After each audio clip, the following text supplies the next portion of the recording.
Right, எல்லாருக்கும் வணக்கம். Welcome to Make Christavam podcast, new episode. My name is Cam. என் கூட Thelma, பாபியா, Lydia 3 பேர் இருக்காங்க. எல்லாம் எப்படி இருக்கீங்க? Alright, so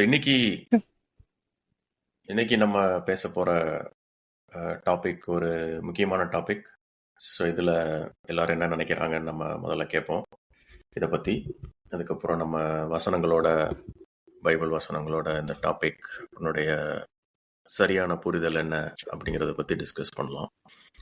ஸோ இன்றைக்கி நம்ம பேச போகிற டாபிக் வந்து நற்செய்தி, அதாவது இயேசு கிறிஸ்துவின் நற்செய்தி என்ன. வழக்கமாக நற்செய்தினா என்ன அப்படின்னு நற்செய்தி கூட்டம் அப்படிலாம் கூட நம்ம தமிழ்நாட்டில் நிறைய நடக்குது, நற்செய்தி கூட்டங்கள் நடக்குது. ஸோ ஆனால் அந்த நற்செய்தி கூட்டங்களில் இருக்கிற நற்செய்தி என்ன அப்படின்னு நிறைய மக்கள்கிட்ட கேட்டோம்னா சரியான பதில் நம்மளுக்கு கிடைக்க மாட்டேங்குது. ஸோ இன்னைக்கு அந்த நற்செய்தினா என்ன, இயேசு கிறிஸ்து என்ன நற்செய்தி கொண்டாந்தார் அப்படிங்கிறத பற்றி நம்ம டிஸ்கஸ் பண்ணலாம். ஸோ முதல்ல உங்ககிட்ட நான் என்ன கேட்க விரும்புகிறேன் அப்படின்னா, நீங்கள் என்ன நினைக்கிறீங்க? உங்களுடைய புரிதல் என்ன? இயேசு கிறிஸ்துவின் நற்செய்தி நான் என்ன நினைக்கிறீங்க?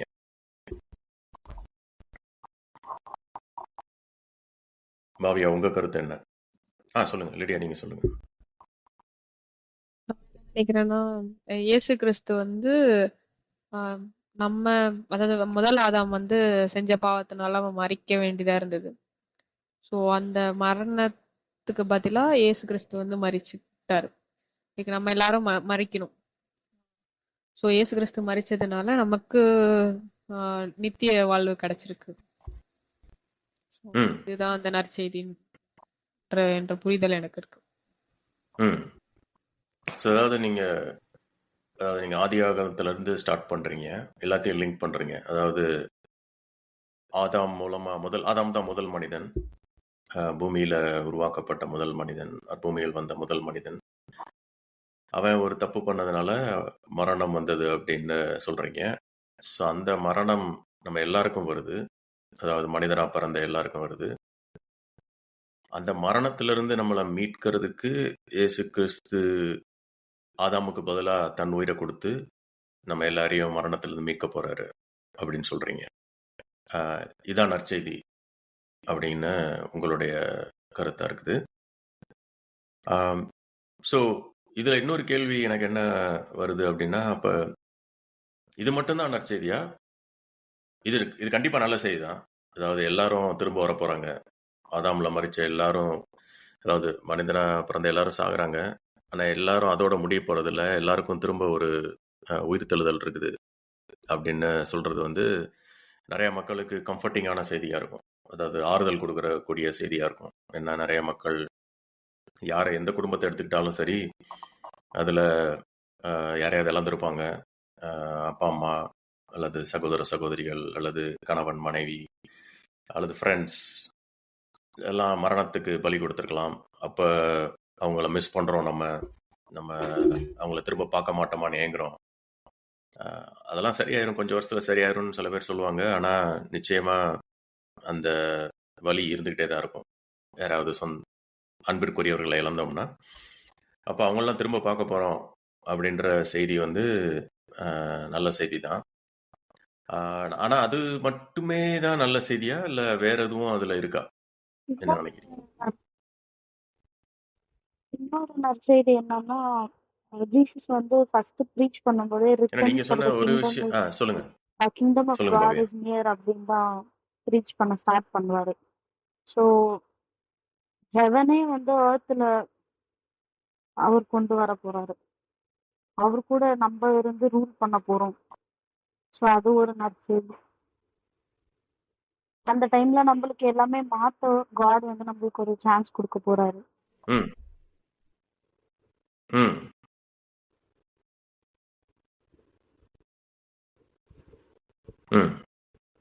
ஸோ நீங்கள் இன்னொரு இன்ட்ரெஸ்டிங்கான விஷயம் சொல்லியிருக்கீங்க.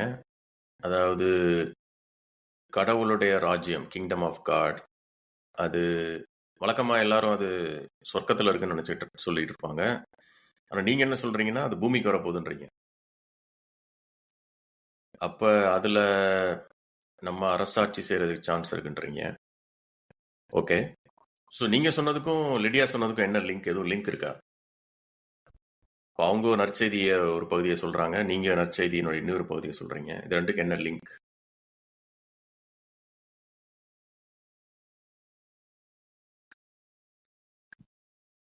எல்லாரும் உயிரோட வந்தாதான் அதுக்கப்புறம் தான் கடவுளோட ராஜ்யம் வரவிருக்கும். இந்த 1000 ம் வருஷம் அரசாட்சி எல்லாம் வந்து ஐ திங்க் அங்கதான் வந்து கடவுளோட ராஜ்யத்தை பத்தி நம்ம கத்துக்க போறோம். ம் ஸோ எல்லாரும் உயிரோட வந்து எல்லா மக்களுமே கத்துக்கிறதுக்கு ஒரு வாய்ப்பு கிடைக்கும். ம் அப்போ அந்த சீக்வன்ஸை கொஞ்சம் நம்மளோட லிசனர்ஸுக்கு புரியுற மாதிரி கொஞ்சம் சொல்லுங்க. அதாவது நீங்க அந்த ரெண்டுக்கும் என்ன லிங்க்? இப்போ ஆதாம்ல இருந்து நீங்க ஆரம்பிச்சீங்க இல்லையா? ஸோ அந்த சீக்வன்ஸை சொல்லுங்க. அப்பனா எல்லாருக்கும் வசதியா இருக்கும். ஆதாம் வந்து ஃபர்ஸ்ட் பாவம் செஞ்சு அவன் வந்து அவனுக்குன்ற இருந்த வாழ்க்கை இழந்துட்டான். லைக் அவன் பாவத்தின் சம்பளம் மரணம்ன்ற மாதிரி அவன் அந்த பழத்தை சாப்பிட்ட பிறகு அவனுக்கு அந்த மரணம் வந்துடுச்சு. ஸோ அவன் வழியில வந்த எல்லா மனிதர்களும் நம்மளுமே ஒரு நாள் மரணத்தை சந்திக்க போறோம். ஸோ இதுக்கு முன்னாடி மரிச்சவங்க, இப்போ மரிக்கிறவங்க, இனிமே மரிக்க போறவங்க எல்லாருமே வந்து ஆஹ் அவங்க வாழ்க்கை அதோட முடியாம அதுக்கு பதிலா இயேசு கிறிஸ்து தன்னுடைய வாழ்க்கையை கொடுத்ததுனால அவர் மரிச்சு 3ஆம் நாள் உயிரோட எழுந்துட்டாரு. ஸோ அவரு நம்ம பாவத்துக்குரிய தண்டனையை ஏத்துக்கிட்டாரு. ஸோ நம்ம மரிச்சிருக்கணும் அந்த இடத்துல, அவரு ஏத்துக்கிட்டதுனால இப்போ நம்ம மரித்தவர்கள் எல்லாம் உயிரோட எழுந்திருக்க போறாங்க. உயிரோட இருக்கவங்களும் எப்படின்னா அவரோட அப்ப இயேசு கிறிஸ்து வருவார். இயேசு கிறிஸ்துவோட வருகையில ஃபர்ஸ்ட் மரிச்சவங்க எல்லாம் எழுந்திருப்பாங்க. அடுத்து உயிரோட இருக்கிறவங்களும் இயேசு கிறிஸ்துவோட நம்ம போய் அவரோட அரசால போறோம் இந்த உலகத்துல. அப்பதான் வந்து கடவுளுடைய ராஜ்யம் பிரசங்கிக்கப்படும். இன்னும் அதாவது கடவுள் ராஜ்யம் வந்து அப்பதான் உலகத்துக்கு இன்னும் எப்படி சொல்ல எல்லாருக்கும் தெரிஞ்ச மாதிரி பிரஸ்தாபப்படுத்தப்படும் நினைக்கிறேன். எல்லாரும் கத்துக்கிறதுக்கு ஒரு சான்ஸ் அப்ப கொடுக்கப்படும். இப்போ வந்து கடவுளோட ராஜ்யம் நடக்கல. அவரோட ராஜ்யத்துல சொல்லப்பட்ட கொள்கைகள் அவர் இஸ்ரேல் மக்களுக்கு சொல்லி கொடுத்த எதுவுமே இன்னும் நம்ம எதுவுமே ஃபாலோ பண்ணல.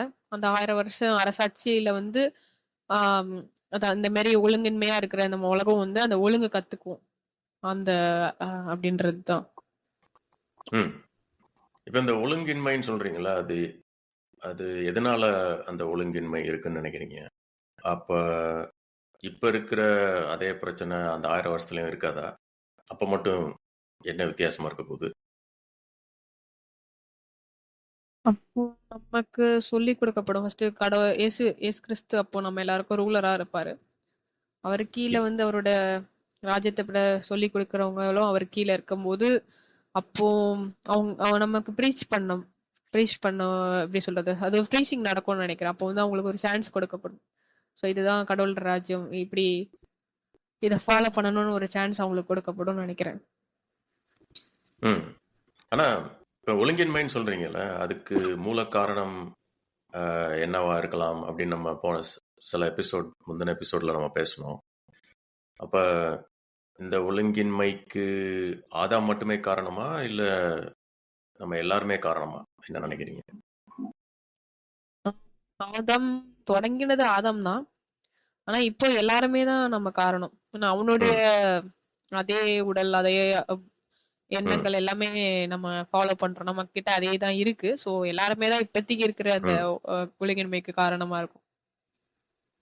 சூப்பர். நம்ம எல்லாருமே ஆதாம் தான் அப்படின்றீங்க. ஸோ கரெக்டு தான். அது உங்களோட நானும் அக்ரி பண்றேன். அது அப்ப ஆதாம்ல இருந்து நம்ம எல்லாரும் இதை பண்ணிட்டு இருக்கோம். கடவுள் கொடுத்த கட்டளைகளை நம்ம கீழ்ப்படியில அப்படின்னு சொல்றீங்க. அந்த கட்டளைகளுக்கெல்லாம் அடிப்படையான விஷயம் என்ன? அவர் என்ன எதிர்பார்க்கிறாரு நம்மகிட்ட இருந்து?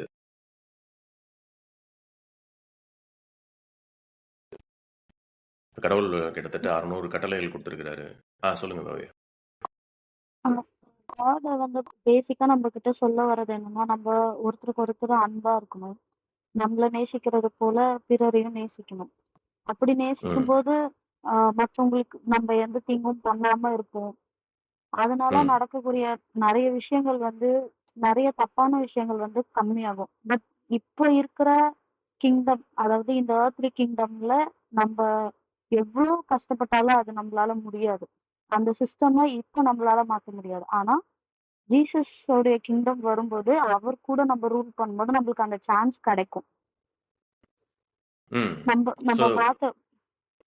மாத்தக்கூடிய சான்ஸ் நம்மளுக்கு கிடைக்கும். ஓகே. ஸோ நீங்கள் அந்த அடிப்படையான விஷயம் வந்து உன்னை போல் பிறனை நேசி, சக மனிதரை நேசிக்கிறது. அதுதான் நம்ம செய்ய தவறுறோம். இப்போ இருக்கிற சிஸ்டம்ன்ற வார்த்தையை நீங்கள் யூஸ் பண்ணீங்க. ரொம்ப நல்ல வார்த்தை அது. சிஸ்டம், சொசைட்டி, சமூகம். இப்போ இருக்கிற இந்த சமூகத்தில் சிஸ்டம் வந்து அப்படி இருக்கு. அப்போ ஆனால் இந்த சிஸ்டத்தை வந்து மாற்றுறதுக்கு நம்மளுக்கு தகுதி இல்லை, அதாவது சக்தி இல்லை அப்படின்ற நிலைமை இருக்குன்னு சொல்கிறீங்க.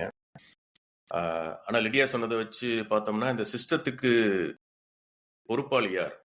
இப்படி இருக்கு இந்த சிஸ்டத்தை, இந்த மாதிரி சிஸ்டத்தை கிரியேட் பண்ணுறதுக்கு பொறுப்பேற்றுக்கிறது யார்? நம்ம எல்லாருமே தான் அதுக்கு காரணம்.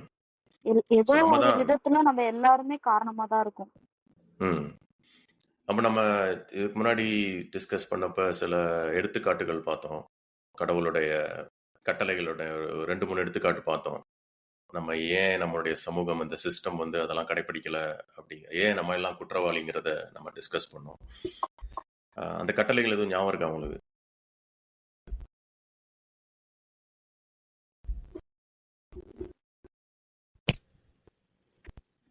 இந்த क्वेश्चन திருப்பி கேட்க முடியுமா?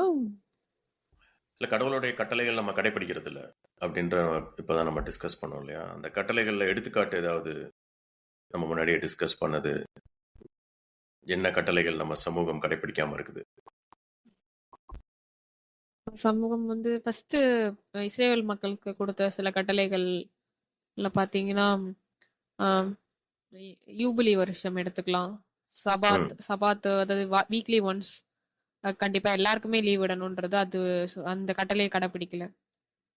யூபிலி வருஷம் அதாவது ஒவ்வொரு 50வது வருஷமும் வந்து 1 இயர் ஃபுல்லாவே அவங்க வந்து என்ன பண்ணணும்னா அது ஒரு பிரேக் மாதிரி. இன்னொன்னு யாருக்கிட்டையாவது நிலம் வாங்கியிருந்தாங்க, கடன் கொடுக்க முடியாதவங்க, ஏழை மக்கள் வந்து அவங்க கிட்ட தங்களோட நிலத்தை எதையோ வித்திருந்தாங்கன்னா அதை அந்த 50வது வருஷம் அவங்களுக்கே திருப்பி கொடுத்துடணும்.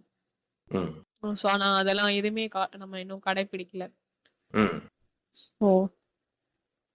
சூப்பர். அது யூபிலி வருடம், அதாவது சமூகத்துல எல்லா மனிதர்களுக்கும் எல்லாம் கிடைக்கணும்.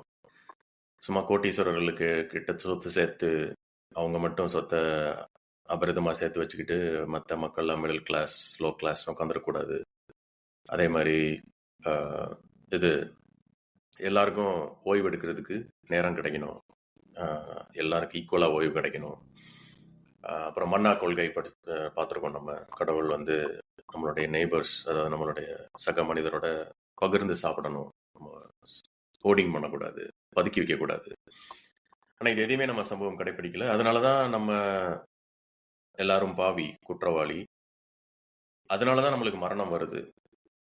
இந்த மாதிரி சமூகத்தில் மனிதர்கள் வந்து பல 1000 வருஷம் வாழ்ந்தா அது பெயின்ஃபுல்லாக தான் இருக்கும். அதனால தான் மரணம் நம்மளுக்கெல்லாம் வர்ற மாதிரி கடவுள் விட்டுட்டாரு அப்படிங்கிறத பார்த்தோம். இப்போ நீங்கள் சொல்கிறீங்க அந்த நற்செய்தியில் வந்து அந்த மரணத்திலிருந்து ஒரு மீட்பு இயேசு கிறிஸ்து கொண்டு வர போகிறாருன்னு. சூப்பர். அப்போ அவர் கொண்டு வரும்போது எல்லாரும் உயிரோட வரப்போகிறாங்கன்றீங்க பூமியில், அதுவும் சூப்பர். ஆனால் சில பேர் என்ன சொல்லுவாங்க, இல்லை நீ கிறிஸ்தவனாக இருந்தால் மட்டும்தான் உயிரோட வர முடியும்னுவாங்க இல்லையா? ஸோ அதை பற்றி என்ன நினைக்கிறீங்க? இயேசு கிறிஸ்து கிறிஸ்தவர்களை மட்டும்தான் மீட்டாரா, இல்லை எல்லாரையும் மீட்டாரா?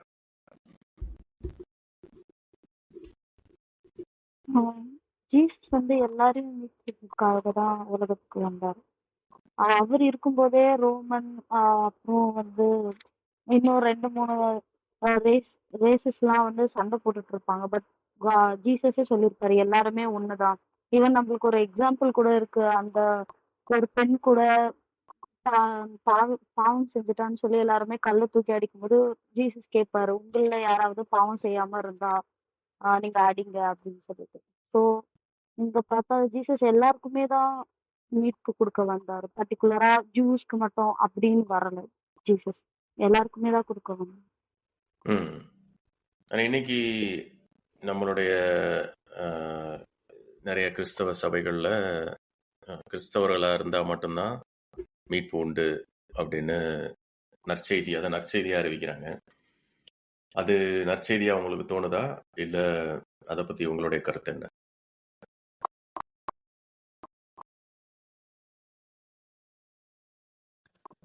கண்டிப்பா அது நற்செய்தி தான். ஏன்னா நமக்கு கடவுள் ஒரு அழகான லைஃப் கொடுத்திருந்தாரு. ஆனா ஆதாமும் எவ்வளவு செய்த அந்த பாவத்தினால அதை இழந்துட்டோம். ஆனாலும் திருப்பி இப்போ அதுக்கு ஒரு பரிகாரம் நம்மளுக்கு இருக்கு அப்படின்றது வந்து அது ஒரு நற்செய்தி தான். ஏன்னா இயேசு கிறிஸ்து வந்து நமக்காக மரிச்சிட்டாரு. ஸோ அது வந்து அது நற்செய்தியா தான் நான் பாக்குறேன். ம். ஆனா நான் கேட்ட கேள்வி வந்து ஒரு ஸ்லைட்லி டிஃபரெண்ட் கேள்வி. அதாவது இன்றைய கிறிஸ்தவ சபைகள்ல, இப்ப தமிழ்நாட்டுல இருக்கிற கிறிஸ்தவ சபைகள் நிறைய எடுத்துக்குவோம். அது மட்டும் தமிழ்நாட்டில் மட்டும் இல்லை, கிட்டத்தட்ட உலகம் ஃபுல்லா இருக்கிற நிறைய ஃபேமஸான கிறிஸ்டியன் சபைகள்ல இயேசு கிறிஸ்துவ மீட்பரா ஏத்துக்கிடணும், இந்த மனசை திறந்து ஏத்துக்கணும். அப்படின்னா தான் உனக்கு மீட்பு உண்டு, இல்லைன்னா உனக்கு மீட்பு கிடையாது அப்படின்னு சொல்றாங்களே, அது நற்செய்தின்னு நினைக்கிறீங்களா? நான் நற்செய்தின்னு நினைக்க மாட்டேன். அது வந்து ஒரு பயமுத்துற செய்தி மாரி தான் இருக்கு. ஏன்னா ம். உலகத்துல வந்து நிறைய பேருக்கு இயேசு கிறிஸ்துவ பத்தியே தெரியாது. நிறைய இடங்கள்லாம் பாத்தீங்கன்னா, ஆனா ஜீசஸ் வந்து அப்படி அது வந்து அன்ஃபேரா இருக்கும்னு நினைக்கிறேன். இவங்க சொல்ற கான்செப்ட் படி பார்த்தா. ஏன்னா நீ இயேசு கிறிஸ்துவ தெரிஞ்சுக்கிட்டா மட்டும் தான் உனக்கு நித்திய நித்தியம் இல்லைன்னா உனக்கு வந்து நரகம் அப்படின்ற மாதிரி ஒரு கான்செப்ட் வந்து அது ம். அன்ஃபேரா தான் எனக்கு ஆல்ரெடி தோணி இருக்கு. அது ஓகே. நான் இன்னொன்னு ஸ்பெசிஃபிக்கா மென்ஷன் பண்ணப்படல பைபிள்ல. அது இயேசு கிறிஸ்துவ இவங்களுக்காக மட்டும்தான் அப்படின்றது இல்ல. ம். அப்ப ரோமர் 10ஆம் அதிகாரம் 9, 10 படிங்க. உங்ககிட்ட பைபிள் இருந்தா அதை பத்தி என்ன நினைக்கிறீங்க?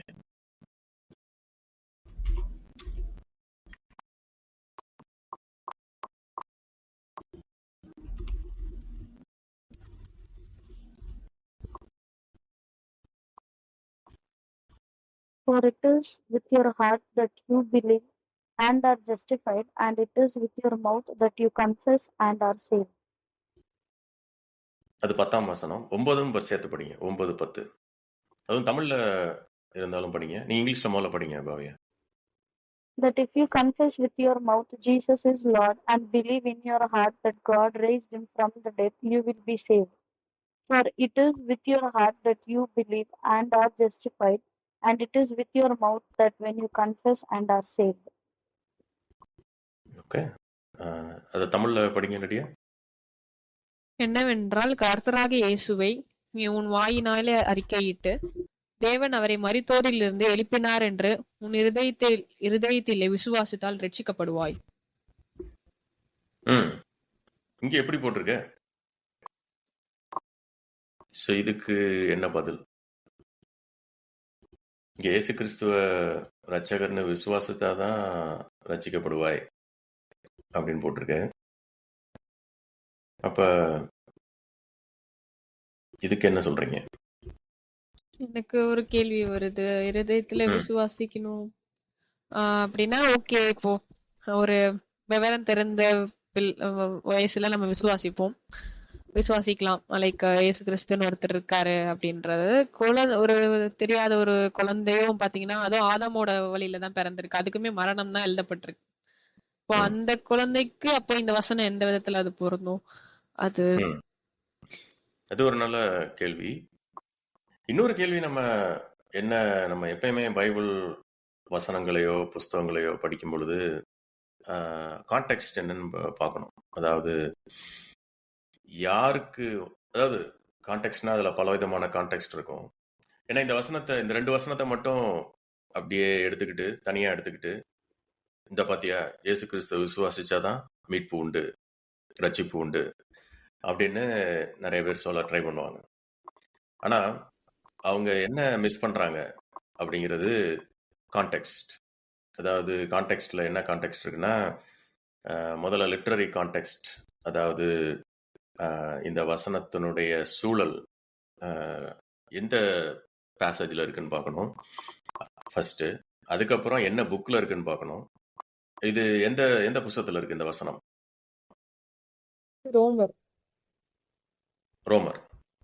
ஸோ ரோமர் இது வந்து ஒரு புஸ்தகமா இல்ல என்ன என்ன மாதிரியான ஒரு விஷயம் இது? இது வந்து லெட்டர் எழுதப்பட்டது. பவுல் ஒரு கடிதமா எழுதினது ரோம ரோமர்ஸ். So super. இது வந்து ஒரு லெட்டர். இப்போ கடிதம்னா நம்ம இப்போ கூட இமெயில் அனுப்புறோம் இல்லையா? ஸோ அப்ப ஃப்ரம் டூன்னு இருக்கும் இல்லையா? ஸோ இது வந்து நீங்க சொன்னீங்க பவுல் எழுதுனது. ஃப்ரம் ஃப்ரம் பவுல் டூ யாருக்கு? ஆமா, யாருக்கு? பவுல் ரோமன்ஸ்க்கு எழுதணும். ரோமன்ஸ்னா யாரு? ரோம் ரோமுங்கிறது ஊரு இல்லையா? அது ஒரு இப்போ சென்னை மாநகரம் மாதிரி ரோமாபுரி இப்போ கூட இருக்கு. ஸோ அந்த ஊருக்கு எழுதிட்டாரா இல்லை யாருக்கு எழுதுறாரு? அது ஒரு மொத்த கம்யூனிட்டிக்கு ரோம்ல இருந்த எல்லாரையும் தான் ரோமன்ஸ் சொல்லியிருப்பாங்க. கிறிஸ்தவர் அந்த இடத்துல இருந்த கிறிஸ்தவர்களுக்கு எழுதப்பட்டதா இருக்கலாம். அந்த டைம்ல நம்ம ஸோ இது வந்து அப்பதான் இந்த கான்டெக்ட் இன்னும் முக்கியமாகுது. அதான் நீங்க சொன்னீங்க ரோம்ல இருக்கிற கிறிஸ்தவர்களுக்காக எழுதப்பட்டதா இருக்கலாம்னு சொல்றீங்க. அதை எப்படி வெரிஃபை பண்றது? ஐ திங்க் அது முதல் வசனத்திலே எழுதப்பட்டிருக்கும்னு நினைக்கிறேன். அட்ரஸ் பண்ணியிருக்காங்க. சூப்பர். ஆக்சுவலா 2வது வசனத்துல இருக்கு. முதல் வசனத்துல வந்து ஃப்ரம் இருக்கு. 2வது வசனத்துல டூ இருக்குது. ஸோ இமெயில்ல ஃப்ரம் டூ இருக்கிற மாதிரி நம்ம இப்ப அதை படிக்கலாம். நீங்க படிங்க. ரோமர் 1ஆம் அதிகாரம் 1-2.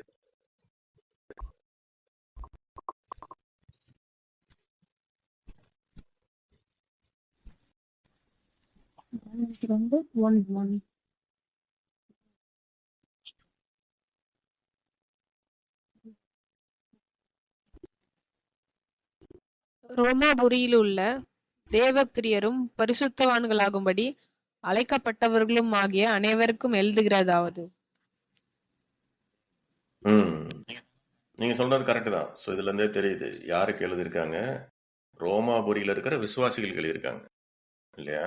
ஸோ இந்த கடிதம் வந்து அவிசுவாசிகள் எழுதப்பட்டதா விசுவாசிகள் எழுதப்பட்டதா? விசுவாசிகளுக்கு. கரெக்ட். ஸோ இப்போ நம்ம அந்த ரோமர் 10க்கு போய் அந்த 9-10 படிச்சோம்னா அத அவிசுவாசிய சொல்றாங்களா விசுவாசிய சொல்றாங்களா? ஸோ இவர் வந்து இந்த லெட்டர் வந்து ரோம்ல இருக்கிற எல்லாருக்கும் எழுதி அங்க இருக்கிற எல்லா மக்களுக்கும் எழுதி யாரெல்லாம் இயேசு கிறிஸ்துவ விசுவாசிக்கலையோ நீங்களாம் விசுவாசிக்கணும், விசுவாசிச்சு அவரை பத்தி பிரசங்கம் பண்ணணும், அப்படின்னா தான் உங்களுக்கு மீட்பு உண்டு அப்படின்னு எழுதியிருக்கிறாரா? இல்ல ஏற்கனவே விசுவாசி ஆயிட்டான். அவன் ஞானஸ்நானம்லாம் எடுத்து விசுவாசி ஆயிட்டான். அவன்கிட்ட என்ன சொல்றாரு இவரு? நீ வந்து சும்மா வீட்டுல உட்காந்துருக்க கூடாது, போய் அவரை பத்தி அவருடைய நற்செய்தியை எல்லாருக்கும் அறிவிக்கணும் அப்படின்னு அவங்களுக்கு எடுத்து சொல்றாரு. ஸோ அந்த விஷயத்த புரிஞ்சிக்காம இது வந்து விசுவாசிகளுக்கு ஏற்கனவே விசுவாசியானது இருக்கிறவங்களுக்கு எழுதப்பட்ட ஒரு அறிவுரை. அதை புரிஞ்சிக்காம இது வந்து விசுவாசிகளை மாறுறதுக்கு அவர் அந்த மாதிரி எழுதுறாரு அப்படின்னு தப்பா புரிஞ்சிக்கும் பொழுதுதான், வசனத்தை கான்டெக்ட் இல்லாம எடுத்து படிக்கும் பொழுதுதான் என்ன ஆகுது அப்படின்னு பாக்குறோம்னா இந்த மாதிரி தப்பான புரிதல்கள்லாம் வருது. ஸோ இது ஒரு சும்மா ஒரு எடுத்துக்காட்டுக்கு நம்ம பார்த்தோம். ஸோ நம்ம மறுபடியும் இந்த நற்செய்திக்கே வருவோம். நீங்க அதாவது என்ன சொல்ல ஆரம்பிச்சீங்க அப்படின்னா, இயேசு கிறிஸ்து ஆதாமுக்கு பதிலா தன் உயிரை கொடுத்ததுனால, சிலுவையில அவருக்கு பதிலா தன் உயிரை கொடுத்ததுனால எல்லாரும் ஆதாம்ல இருந்து வந்த எல்லாருக்கும் அவரு உயிர்த்தெழுதல் கொண்டு போறாரு. அப்ப அது எப்ப நடக்கும் அந்த உயிர்த்தெழுதல்? நீங்க என்ன நினைக்கிறீங்க?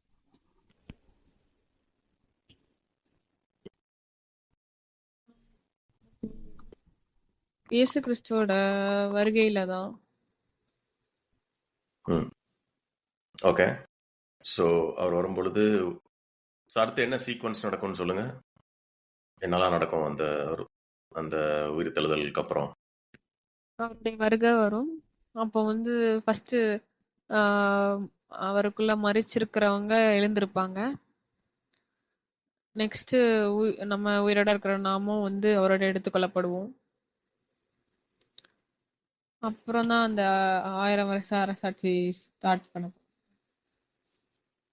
அப்படின்னு நினைக்கிறேன் நான். ஓகே. அப்ப அரசாட்சி செய்யறதுக்கு யார் அரசாட்சி செய்யறதுக்கு ஸ்டார்ட் ஆகும்? அப்ப அவங்க உயிரோட வர வேண்டாமா? ஆமா, அவங்களும் வரணும். அது ஒரு வசனத்துல கொடுக்கப்பட்டிருக்கும். 1 கொரிந்தியர்னு ம், நினைக்கிறேன். அது எனக்கு சரியா இப்போ ம், ஞாபகத்துக்கு வரல. ம். 15 1 கொரிந்தியர் 15 21 22 படிங்க.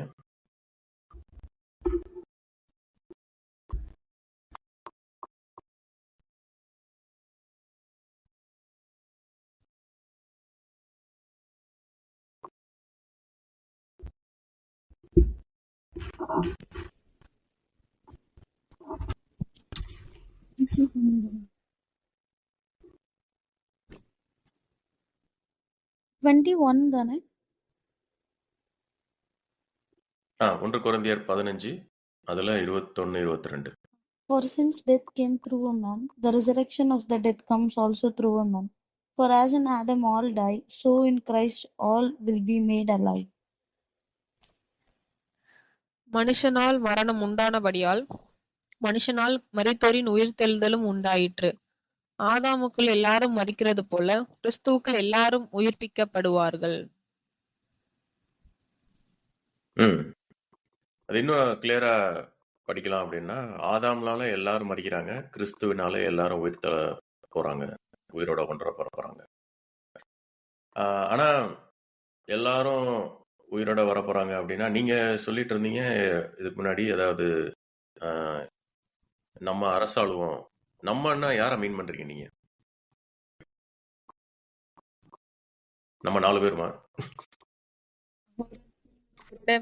சீடர்கள் மாதிரி லைக் எப்படி அவரோட பிரின்சிபல்ஸை ஃபாலோ பண்ணவங்க எல்லாம் ஐ திங்க் அவருக்கு கீழே இருப்போம். ஸோ யாரெல்லாம் இயேசு கிறிஸ்துவ பின்பற்றுனாங்க, அப்போ அவரோட சீடர்கள் ஆரம்பிச்சு இப்போ யாரெல்லாம் பின்பற்றுறாங்க அது வரைக்கும், அதாவது அந்த கோஷ்டி வந்து அரசாலும் அப்படின்றீங்க. ஓகே, அப்ப அவங்க அரசால போறாங்க அப்படின்னா, ஸோ அதில் அவங்களுடைய ரிசரக்ஷன், அவங்க உயிர்த்தெழுறது வந்து வேற மாதிரி இருக்குமா, இல்லை எல்லாருடைய உயிர்த்தெழுதல் மாதிரி இருக்குமா? ஃபர்ஸ்ட் எனக்கு ஐ திங்க் எல்லாரும் ஒரே மாதிரி உயிர்த்தெழ போறோம். ஆனா அவருக்குள்ள மரித்தவர்கள் முதலாவது. ஆனா நீங்க அவருக்குள்ள மரித்தவர்கள் சொல்றீங்க அப்படின்னா என்ன அர்த்தம்? அது என்ன அவருக்குள்ள மரிக்கிறது? ஐ திங்க் அவங்க அதான் நான் சொன்ன டிசைபிள்ஷிப் அதுக்குள்ள வரும்னு நினைக்கிறேன். அவருடைய சீடர்கள் மாதிரி வாழறவர்கள், அவருக்காக அர்ப்பணிச்சவங்க வந்து முதலாவது எழுந்திருப்பாங்க. ஓகே, ஸோ அதாவது அவர் வாழ்ந்த மாதிரி அவர் செய்ய சொன்ன விஷயங்களை செஞ்சா அவங்க அந்த கோஷ்டி. ஸோ அவங்களுடைய உயிர்த்தெழுதல் எப்படி இருக்கு அப்படின்றது பார்க்கலாம். பாவி, உங்களுக்கு எதுவும் கருத்து இருக்கு அதுல? சேம் தான். நீங்களும் அரசால தான் போறாங்கன்றீங்க. ஆமா, மீன்ஸ் இப்போ வந்து இப்படி இருக்கிற உலகத்திலேயே நிறைய பேர் வந்து நற்செய்தி கொடுக்கணும் அப்படின்னு சொல்லிட்டு பாடுபடுறாங்க. காடோடைய நியூஸை வந்து கொண்டு போய் சேர்க்கணும் அப்படின்னு சொல்லிட்டு நிறைய பேர் பிசிக்கலா பண்றாங்க, நிறைய பேர் வந்து இன்டர்நெட் மூலியமா பண்றாங்க. ஸோ இவங்களுக்கு வந்து காட் ஃபர்ஸ்ட் ப்ரிஃபரன்ஸ் கொடுப்பாங்கன்னு நினைக்கிறேன். பட் எல்லாருமே சேமா தான் உயிர் தெழுவோம். பட் இவங்களது டிஃப்ரெண்டா இருக்கும்னு நினைக்கிறேன். இவங்கள ரூலர்ஸா வைப்பாங்க அப்படின்னு. ஸோ ஜீசஸ் ஸோ நிறைய பேர்ன்றீங்க. யாரு, எத்தனை பேர் இருக்காங்க மொத்தம்? யாரா சொல்றீங்க நீங்க? அவருக்காக உயிர் கொடுத்தவங்க, அவரோட கிங்டம்காக வேலை செஞ்ச எல்லாருமே. ஓகே, ஸோ இப்போ இருக்கிற சிச்சுவேஷன், இன்றைய காலத்துல உங்களுக்கு தெரிஞ்சு யார் இருக்காங்களா? பூமியில வரப்போற கிங்டம் ப்ரீச் பண்றவங்க எத்தனை ப்ரீச்சர்ஸ் இருக்காங்க? ரொம்ப கஷ்டப்பட்டு ப்ரீச் பண்றாங்கன்னு சொன்னீங்கல்ல, யார் அவங்க? மிஷனரிஸ், இவாஞ்சலிஸ்ட். மிஷனரிஸ். ஓகே. அவங்க என்ன ப்ரீச் பண்றாங்க போய்? நற்செய்தி ப்ரீச் பண்றாங்களா? இல்ல நரகத்துக்கு நீ ஆமா, போயிருவ அது இயேசு தப்பான ஏத்துக்கல. ப்ரீச்சிங் தான் பண்றாங்க. அது கரெக்ட். அப்போ அவங்க எப்படி அதுக்காக ப்ரீச் அவங்களுக்கு பண்ணுவாங்க? சொல்லுங்க தல்மா. அப்போ அவங்க எப்படி குட் நியூஸ் ப்ரீச் பண்றாங்க? நரகத்துக்கு நீ போயிருவ இயேசுவை ஏத்துக்கலன்னா நரகத்துக்கு போயிருவ அப்படின்னு ப்ரீச் பண்றாங்க. அப்போ அது குட் நியூஸா? இல்ல எந்த ப்ரீச்சர் வந்து நீங்க எல்லாரும் உயிர் தெழுந்து இந்த பூமிக்கு வருவீங்க, அப்போ நீதியும் நியாயமும் கத்துக்கொள்வீங்க அப்படின்னு சொல்றவங்க குட் நியூஸ் ப்ரீச் பண்றாங்க. ஒரு மிஷினரி இருக்காருன்னு வச்சுக்கோ. அவர் வந்து ஒரு ஊருக்கு போயிட்டு இந்த ரோமர் 10ஆம் அதிகாரத்தை எடுத்துட்டு இயேசு கிறிஸ்துவ ஒத்துக்க, இல்லைன்னா நீ வந்து நரகத்துக்கு போக போற அப்படின்னு சொல்லி எல்லாத்தையும் மிரட்டுறாரு. கஷ்டப்பட்டு மிரட்டுறாரு. அவரை பிடிச்சி அடிட்டு நடிக்கிறாங்க. அதெல்லாம் தாங்கிட்டு மிரட்டுறாரு. கொன்னுடுறாங்க. உங்களுக்காக நான் கஷ்டப்படுறேன், லைக் நீங்க ஏத்துக்கோங்க, இல்லைன்னா உங்களுக்கு எரிகிற அக்னி உங்களை வந்து உழப்போகுது, உங்களை எண்ணெய் கொப்பரில் போட்டு வாட்ட போறாங்க, உங்களுக்காக கஷ்டப்படுறேன் அப்புறம் அடி நடிக்கிறாங்க அவரை. அதெல்லாம் தாங்கிக்கிட்டு அவருக்கு ரத்த கலரியா அவர் வந்து இது பண்றாரு. அவருக்கு ராஜ்யத்துல அரசாங்க பதவி கொடுக்கப்படுமா? கண்டிப்பா இல்ல. ஏன்னா நம்மளுக்கு ஜீசஸ் அப்படி பண்ணணும்னு நம்மளுக்கு எங்கேயுமே அவரு சொல்லி தரல. அதுவும் ம், இல்லாம அவருடைய ம், ஆம், அவருடைய கிங்டம் வந்து எப்படி ப்ரீச் பண்ணணும் அப்படின்ட்டு நிறைய பேர் வந்து அதை தப்பா தான் வந்து ப்ரீச் பண்றாங்களே. ஏன்னா நம்மளுடைய பைபிளோடைய டிரான்ஸ்லேஷன் கூட நிறைய இடத்துல வந்து மிஸ்டேக் பண்ணியிருக்காங்க. ஸோ அதை வந்து அவங்க வச்சு இன்னும் அதுல இருக்கிற மாதிரி சொல்லாம இன்னும் எக்ஸ்ட்ரா தான் ஆட் பண்ணி சொல்றாங்களே தவிர ஆஹ் நம்ம ஒரு கிங்டம் ம். உள்ள போக நம்ம என்ன பண்ணணும் அப்படின்றது வந்து நிறைய பேர் சொல்றது இல்ல. ஆனா கிறிஸ்துவ தானே பிரசங்கம் பண்றாங்க. அட்லீஸ்ட் அவங்க அந்த ஊருக்கு போய் கிறிஸ்துவ பத்தி சொல்லாத செய்றாங்கல்ல. அதுக்காக அவங்களுக்கு ஏதாவது கிடைக்கணுமா, கிடைக்கக்கூடாதா? ஆனா ஜீசஸ் ஒரு இடத்துல சொல்லியிருக்காரு. ஆஹ் இப்போ ம், காட் பத்தி நம்ம அதான் ஒரு லீடர்ஸ் பத்தி சொல்லியிருப்பாரு. நீ தப்பா சொல்லி கொடுக்கறதுக்கு எந்திர கல்லை கட்டி கூட ம், சமுத்திரத்துல போய் விடலாம் அப்படின்னு சொல்லிட்டு. சோ பேட் ப்ரீச்சர்ஸ்க்கு ம், அதுதான் அவங்களுக்கே தெளிவா தெரியாம ம், நிறைய பேர் வந்து சும்மா இருக்கிற வேர்ட்ஸை வச்சு மட்டும் போய் சொல்றாங்க. டீப்பா எங்க இருந்து ம், டிரான்ஸ்லேட் ஆயிருக்கு அப்படின்னு நிறைய விஷயம் தெரியாம ஈவன் ம், நானுமே சின்ன வயசுல இருந்து நிறைய ப்ரீச்சர்ஸோட இதை கேட்டிருக்கேன்.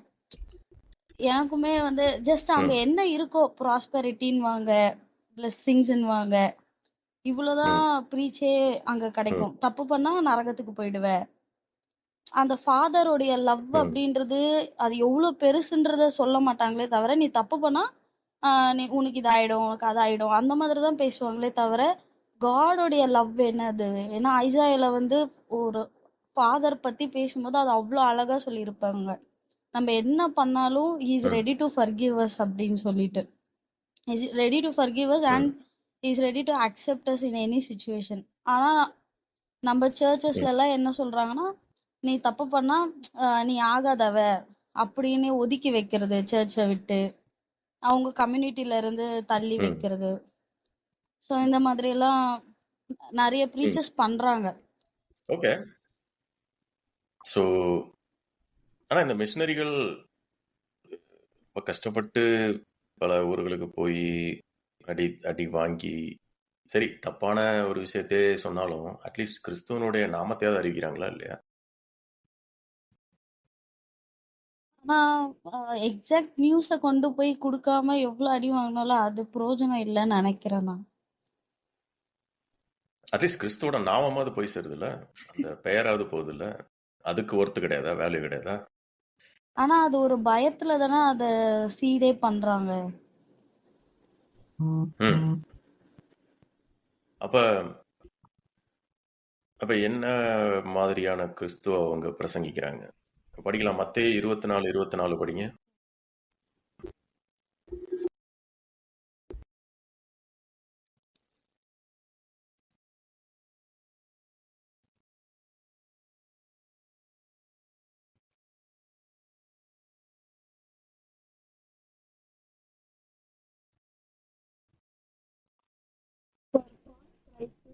For false Christs and false prophets will appear and perform great signs and miracles to deceive even the elect, if that were possible. ம் தமிழ்ல படிங்க. ஏனெனில் கள்ள கிறிஸ்துக்களும் கள்ள தீர்க்கதரிசிகளும் எழும்பி கூடுமானால் தெரிந்து கொள்ளப்பட்டவர்களையும் வஞ்சிக்கத்தக்கதாக பெரிய அடையாளங்களையும் அற்புதங்களையும் செய்வார்கள். ஸோ கிறிஸ்துவனுடைய நாமத்தை பிரசங்கிக்கிறாங்க. ஆனா அது வந்து உண்மையான கிறிஸ்துவனுடைய நாமமா இல்ல கள்ள கிறிஸ்துவோட நாமமா?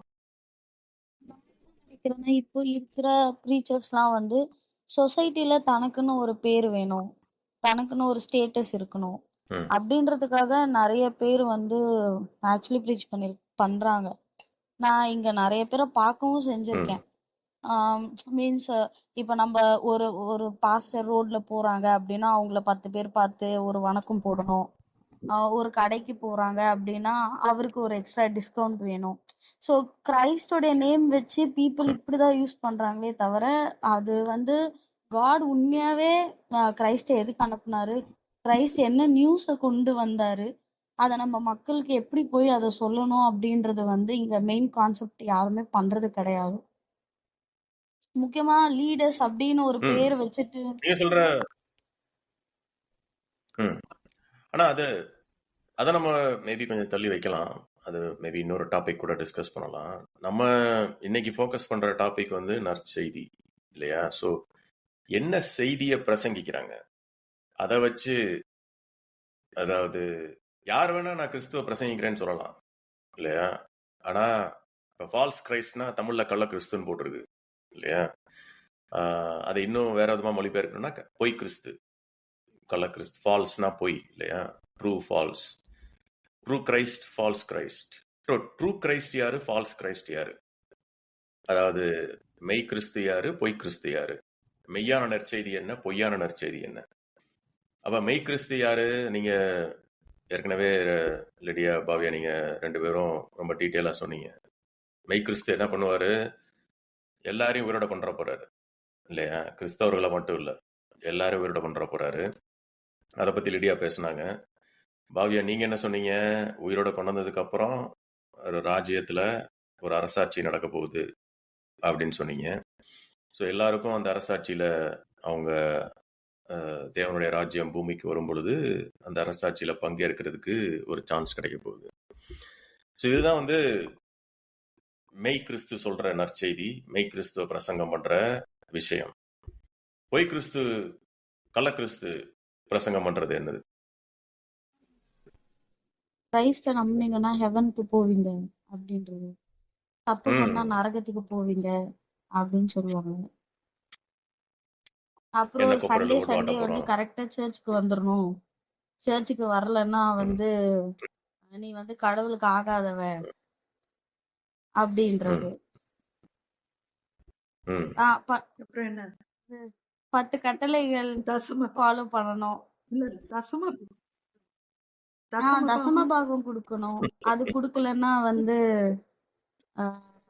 உனக்கு வந்து ப்ராஸ்பெரிட்டி இருக்காது, காட் கிட்ட இருந்து பிளெஸிங்ஸ் வராது.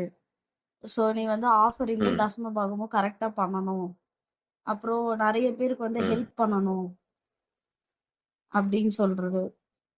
அது எப்படின்னா ஹெல்ப் பண்றதுன்னா எப்படின்னா சர்ச்சுக்கு கொடுத்து, நீங்க சர்ச்சுக்கு ஃபர்ஸ்ட் கொடுங்க, சர்ச் மூலியமா நம்ம ஹெல்ப் பண்ணுவோம் அப்படின்னு போவாங்க.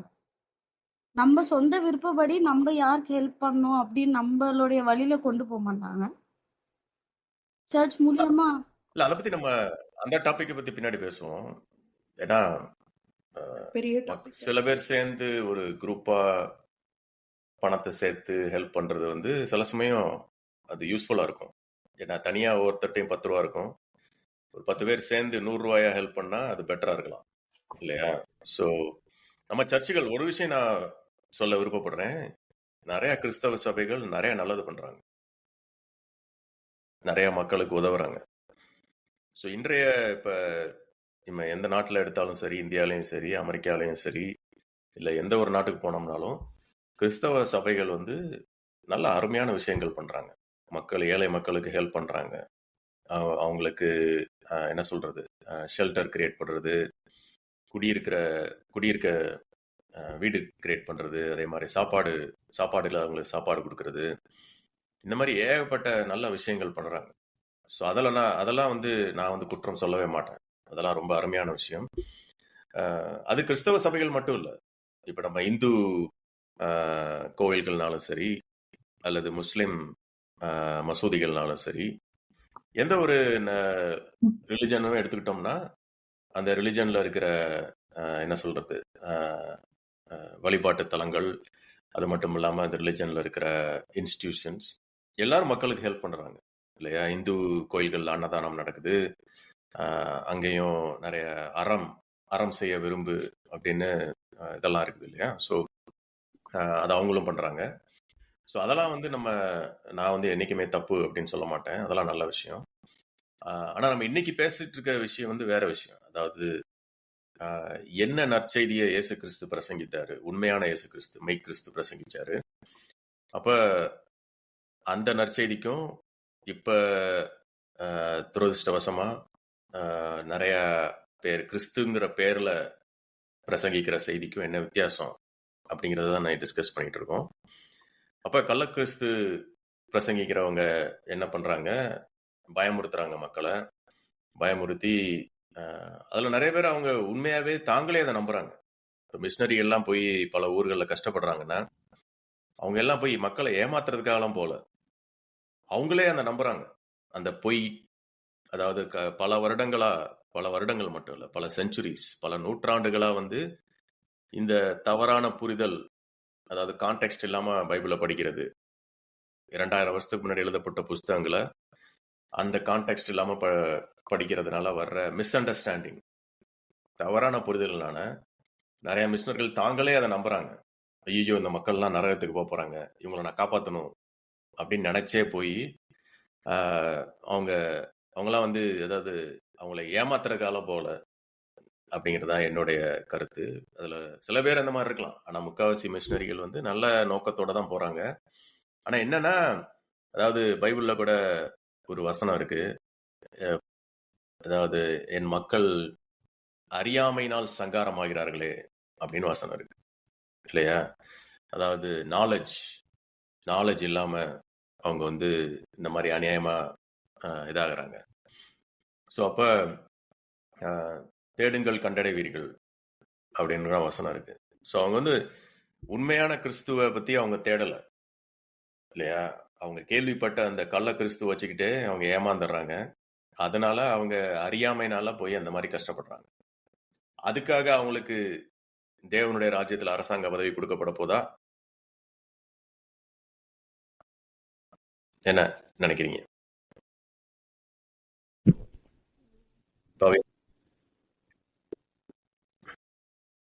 இதனால கொடுக்கப்படும் நான் நினைக்கல. ஆனா எஃபர்ட் போடுறாங்க, ஆனா அது சரியான எஃபர்ட் இல்லைன்னு நினைக்கிறேன். நம்ம படிப்போம், ஆனா ஆக்சுவலா கிறிஸ்துவோட பெயரை கெடுக்கிறாங்க இல்லையா? அதுவும் ஏன்னா அது ஒரு பயத்தை உருவாக்குறாங்க. மோஸ்ட்லி பயத்தினால கிறிஸ்துவ அறிவிக்கும் போது அது யூஸ் இல்லைன்னு நினைக்கிறேன் அந்த இடத்துல. இப்பெல்லாம் பாத்தீங்கன்னா நிறைய நாடுகள்ல வந்து யங்ஸ்டர்ஸ், இளைஞர்கள் வந்து கடவுள் நம்பிக்கை இல்லாம போயிட்டாங்க. ஏன்னா இந்த மாதிரி கள்ள கிறிஸ்துவோடைய ப்ரீச்சிங்ஸை கேட்டு, இது என்னது, இது ஒண்ணுமே சென்ஸே இல்லாம இருக்கே. நீங்க ஏற்கனவே சொன்னீங்களே, இயேசு கிறிஸ்துவனை யாருன்னே தெரியாம நிறைய பேர் வாழ்ந்து செத்துருக்குறாங்க. இப்போ அவங்களாம் நரகத்துக்கு போறாங்களா? ஸோ அதனால இந்த மாதிரி கள்ள கிறிஸ்துவ பிரசங்கிக்கிறதுனால கிறிஸ்துவின் பேரை கெடுக்கிறதா நடக்குது இல்லையா? ஸோ அதை நம்ம அதுக்காக அவங்களுக்கு இது கிடைக்க போகுதா அப்படின்னா இல்லை. அப்ப யாருக்கு கிடைக்கும் இந்த ரிவார்டு? நீங்க வந்து சொன்னீங்க ஒரு கோஷ்டிக்கு அரசாங்க பதவி கிடைக்கும், நீங்க யாரு கிடைக்கும்? இப்ப இயேசு கிறிஸ்து கூட இருந்த சீடர்கள் வந்து எப்படி இயேசு கிறிஸ்துவ பத்தி கரெக்டா அறிஞ்சிட்டு அவரோட பணியை செஞ்சாங்களோ, அதே போல அதே வேலையை அவர் எதுக்காக இந்த உலகத்துக்கு வந்தார் இயேசு கிறிஸ்து, தேவனுடைய ராஜ்யத்தை பத்தி அறிவிக்கிறதுக்காக மட்டும்தான். அவர் வேற எதுவும் எக்ஸ்ட்ரா பேசியிருக்க மாட்டாரு. தேவனுடைய ராஜ்யத்தை மட்டும் தான் பேசியிருப்பாரு எல்லா இடத்துலயும். ஸோ அந்த விஷயத்த செய்யறவங்க தான் ஐ திங்க் அவரோட இருப்பாங்க, அவரோட ஆட்சி செய்யறதுக்கு அனுமதிப்பாருன்னு நினைக்கிறேன். அப்ப எதுவும் எக்ஸ்ட்ராவே செய்யக்கூடாதுன்றீங்களா? நல்லதெல்லாம் பண்ணக்கூடாதா மக்களுக்கு? மக்களுக்கு நல்லது கண்டிப்பா பண்ணலாம். ஓகே. அதை இன்னொரு அப்ப நாள் என்ன பிரசங்கிக்கணும்? இன்னொரு நாள் என்ன பேசுவோம் நற்செய்தியை அதை பத்தி. பிரசங்கிக்கணும்? அந்த தேவனுடைய ராஜ்யம் வரப்போகுதுன்றதுதான் நற்செய்தி. ஏன்னா இயேசு கிறிஸ்து அதுதான் அறிவிச்சாரு. அவர் போற இடம் எல்லாமே kingdom of God is near அப்படின்றத சொல்லுவாரு. ஓகே. ஸோ இப்போ நம்ம அந்த நற்செய்தியை அறிவிச்சா என்ன கிடைக்கும்? இந்த அரசாங்க பதவி கிடைக்கும் அப்படின்னு சொல்றோம். ஸோ அந்த நற்செய்தி என்ன அப்படின்னா அது வேற செய்தியா இருக்கு இல்லையா? இன்னைக்கு நிறைய மிஷினரிகள் அனுபவிக்கிற நற்செய்தி கிடையாது. அது துர்ச்செய்தின்னு ஆக்சுவலா நம்ம எடுத்துக்கலாம். ஏன்னா அவங்க அனுபவிக்கிற செய்திப்படி பார்த்தா பல கோடி மக்கள் வந்து நரகத்துக்கு போவாங்க இல்லையா? ஸோ அப்ப நற்செய்தி அப்படின்னு பார்க்கும் பொழுது இப்ப நம்ம அத ஒரு 2-3 வரியில சொல்றதுன்னா எப்படி சொல்லலாம்?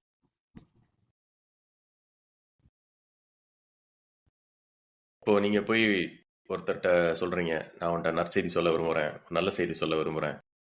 இப்ப குடுகுடுப்பக்காரன்லாம் வருவான் இல்லையா? நல்ல காலம் பிறக்குது அப்படின்னு நற்செய்தி அறிவிப்பாங்க இல்லையா?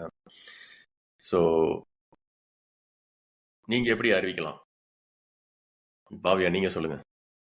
நீங்க உங்ககிட்ட ஒரு ஆள் கேட்கறாங்க, நற்செய்தினா என்னப்பா அப்படின்னு கேட்கறாங்க, நீங்க எப்படி சொல்லுவீங்க? நம்மளுக்கு வந்து நல்லா வாழ்றதுக்கு இன்னொரு ஒரு சான்ஸ் காட் கொடுக்குறாரு. அது வந்து லைக் அப்ப இந்த சான்ஸ் அவ்வளவுதானா? இந்த சான்ஸ்ல வந்து இப்ப இருக்கிறதுல வந்து நம்மளால எல்லாமே மாத்த முடியும்னா நம்மளால முடியாது. இப்ப நான் நல்லது பண்ணணும்னு நான் நினைச்சாலுமே என்னால பண்ண முடியல. மத்தவங்களுக்கு ஹெல்ப் பண்ணணும், மத்தவங்கள லவ் பண்ணணும் அப்படின்னாலுமே அந்த 100% என்னால கொடுக்க முடியல. ஆனா இது துர்ச்செய்தி மாதிரில தெரியுது.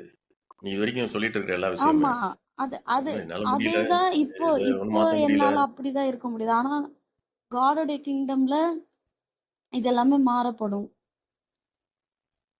ஏன் இப்பயே மாத்த மாட்டேங்கிறப்ப?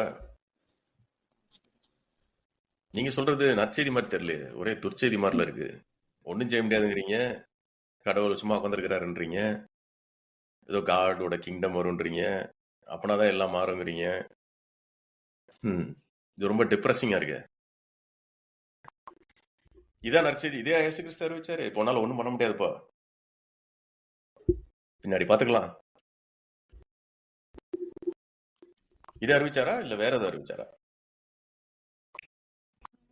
அவரே வந்து ஒரு நற்செய்தி தான். அவர் பிறக்கும் போதே ஏதோ எல்லா ஜனத்துக்கும் மிகுந்த சந்தோஷத்தை உண்டாகும் நற்செய்தின்னு தான் தேவதூதன் சொல்லியிருப்பாரு.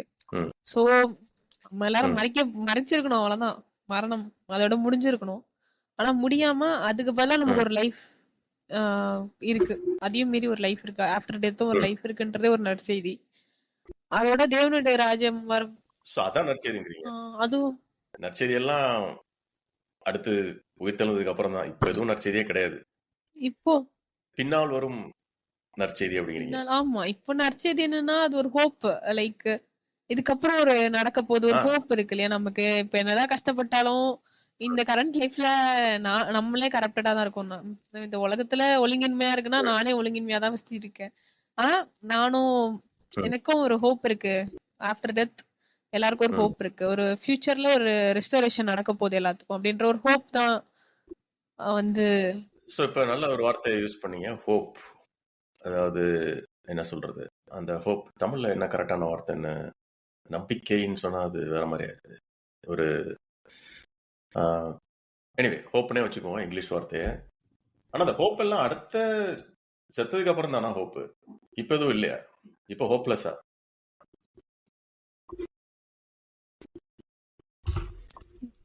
எப்படின்னு ஒருத்தவங்க கேட்கறான்னு வச்சுக்கோ, நீங்க போய் சொல்றீங்க, இப்ப நான் வந்து எதுவுமே தெரியாதாலும் வச்சுக்கோ, என்கிட்ட வந்து நீங்க நற்செய்தியை சொல்றீங்க.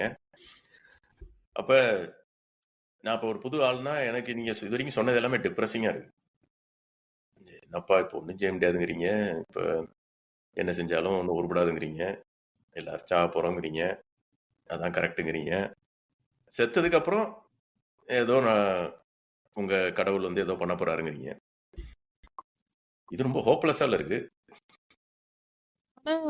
எப்படி சொல்றது, நம்ம ஆக்சுவலி செத்து போயிட்டு அவ்வளவுதான், மரணம் அப்படிதான் இருந்திருக்கணும். ஆனா மரணத்துக்கு அப்புறம் ஒரு வாழ்க்கை ம் இருக்குன்றதே அது ஒரு ஹாப்பியான விஷயம் தானே.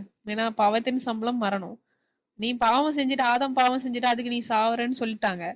ஆனா அந்த டெத் சென்டென்ஸ் ம் இப்ப கிளியர் ஆயிடுச்சு. எனக்கு டெத் கிடையாது அப்படின்றது ஒரு ஹாப்பினஸ் தானே. அதுவே ஒரு பெரிய விஷயம் தானே. ஓகே. ஆனா இதுதானே எல்லா ரிலிஜனும் சொல்றாங்க. ஸோ இது வந்து இப்ப நம்ம மற்ற ரிலிஜன்லாம் எடுத்துக்கிட்டோம்னா இதே மாதிரி தானே ஆஃப்டர் லைஃப்.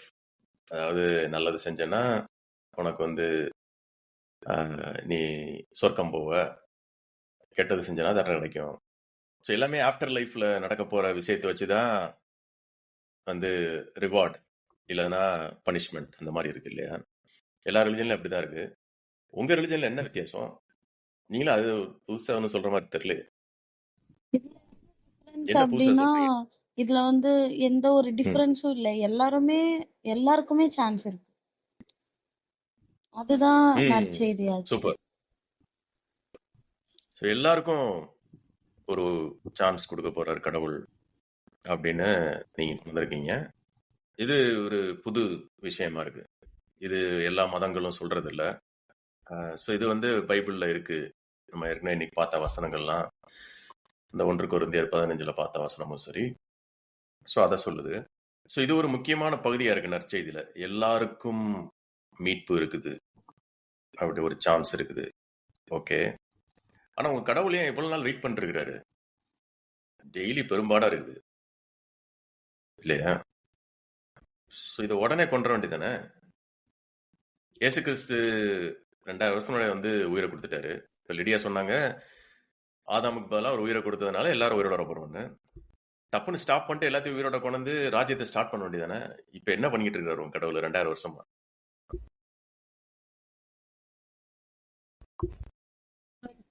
ஸோ இந்த கேள்வியை நம்ம அடுத்த எபிசோட்ல பார்ப்போம்.